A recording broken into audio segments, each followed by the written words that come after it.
this negotiation. And so make sure you send these out, Cindy, because some of those were great ideas. And you really piqued my interest. Who is your representative?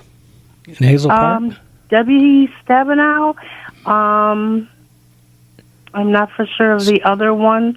Highland. Well, Peters is your other senator. Hazel Park will be, is that Conyers? That's what I'm thinking. I'm thinking you might be Conyers. I think it is. Yeah, I think Conyers is yours, or was. Yeah, was. Yeah. All right, great call, Cindy. Appreciate it. Thank you. Take care.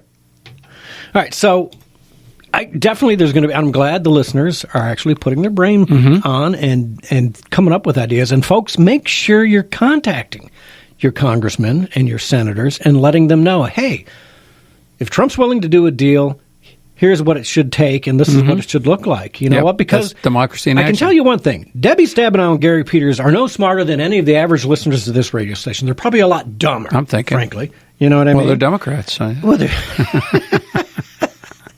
And so they they get so bogged down in their little swamp up there that they're not looking outside the box. That brilliant. Pay $20 and you can stay.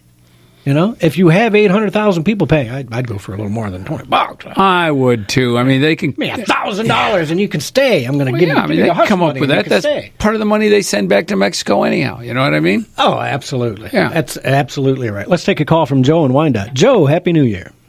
Yeah, Ed just kind of brought up a thing. I'm not much for taxation, but that's one thing I think we should have put as an increase in the tax bill, a tax on monies being wired back to Mexico to help fund the wall. Oh, yeah. As part of the wall package, we should do that. Yeah, I would agree with that. A little surcharge for that money for the GDP flowing out of our country due to illegals sending money home. Yeah. Joe, what do you think of the fund the wall?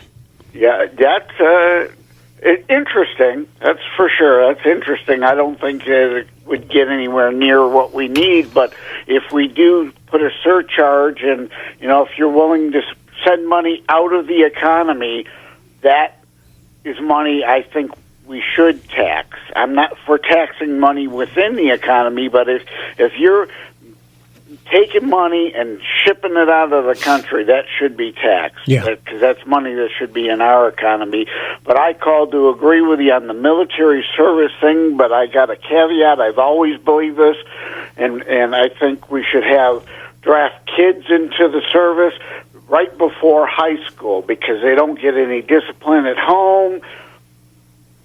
Put all kids, that's one thing the Soviet Union did right. You indoctrinate the kids, give them some discipline before they go and become outrageous high school students, make them better adults.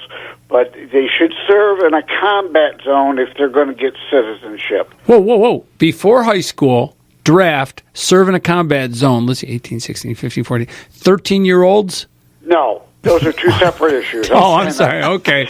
Wow. Here, Joe, let's just throw those kids up front. Nothing like a little cannon fodder. He's not big enough. What are we, Iran? Fatten that kid up. He needs to be able to block some shrapnel for the real soldiers. What are we, Iran?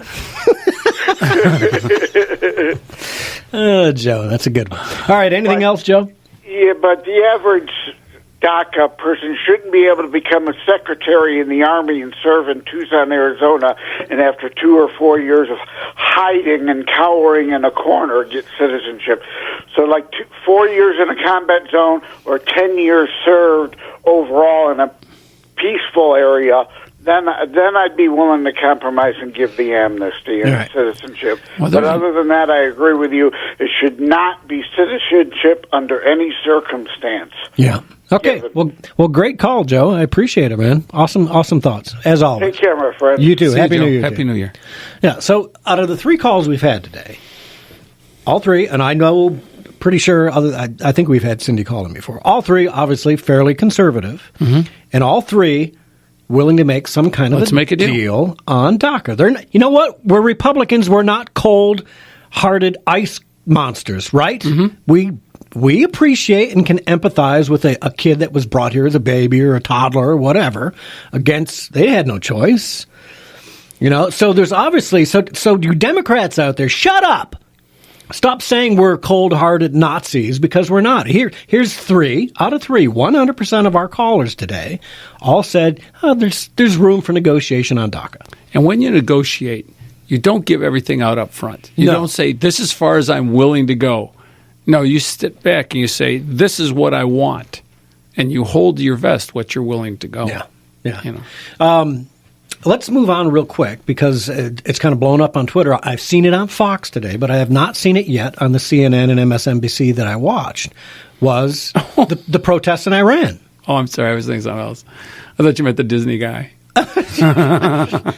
If we can get to that, we'll play that. Yeah. But I want people to know, get out on your Twitter, and you'll see all kinds of posts on Twitter and Facebook from coming live out of Iran right now. Mm-hmm. And I'm hoping the world will not ignore the peaceful protesters that are getting beat up by the mullah's guards in Iran right now. I think That's they what's get happening. hope. I think they get hope from Trump being in office. I would hope so, and I hope we don't let him better down. From Obama, and then Obama let the Green Revolution die. You know, let them actually be stoned. And shot. This is an opportunity here, and I tweeted this out earlier. It's an opportunity for the world to stop worrying about a nuclearized Iran. If you get rid of the mullahs, topple the mullahs was my hashtag, right? Yep. I did that one out.